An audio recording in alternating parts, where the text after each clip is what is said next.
Hello বন্ধুরা, নমস্কার। তোমরা সবাই কেমন আছো? আজকে দেখাবো হচ্ছে মশলা মুড়ি মাখা। এখানে নিয়েছি বাদাম, আদা কুচি, আর হচ্ছে মুড়ি, লবণ আছে, হিং আছে, আর হচ্ছে কারি পাতা, ধনে পাতা কুচি, কাঁচা লঙ্কা কুচি।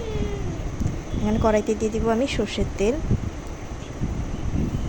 বেশি করে সর্ষের তেল দিয়ে দিবে।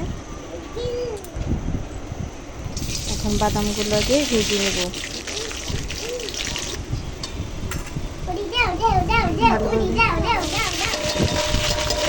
ভালোভাবে বাদাম ভাজা হয়ে যাবে। সবগুলো উপকরণ আমি একসাথে দিয়ে দিব। আমি কুচানো উপকরণগুলো সবগুলো দিয়ে দিলাম।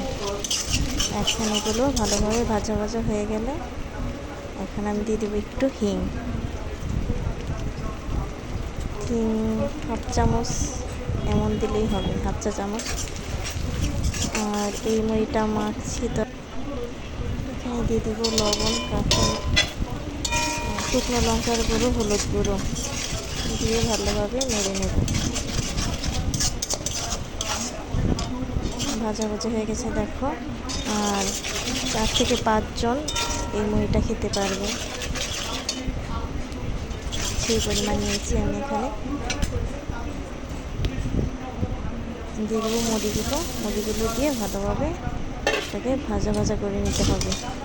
আর অবশ্যই বন্ধুরা, তোমরা সবাই অল্প আছে এটা ভাজার চেষ্টা করবে। বেশি আছে ভাজলে কিন্তু মুড়িটা লাল হয়ে যাবে, তো একটু তেতো হয়ে যাবে, ভালো লাগবে না।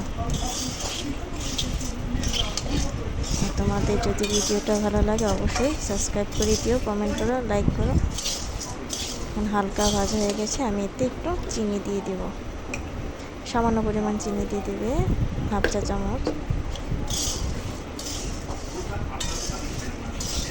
এটা বিকালের আড্ডায় কিন্তু খুব ভালো লাগে খেতে, সবাই মিলে মিশে খেতে খুব ভালো লাগে। বন্ধুরা, তোমরা সবাই খেয়ে দেখবে কেমন, আর কমেন্টে আমাকে জানাবে।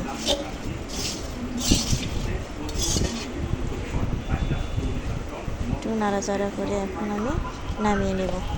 দেখেছো কতটা সুন্দর হয়েছে। হলুদ বেশি দিবে না, তাহলে কিন্তু গ্যাস হওয়ার সম্ভাবনা থাকে। আর চাইলে তোমরা লেবু যে ছোলাটা আছে ওইটা কুচিয়ে দিতে পারো, খুব ভালো লাগে খেতে। একটা বন্ধুরা, বাই বাই। সবাই সুস্থ থেকো, ভালো থেকো।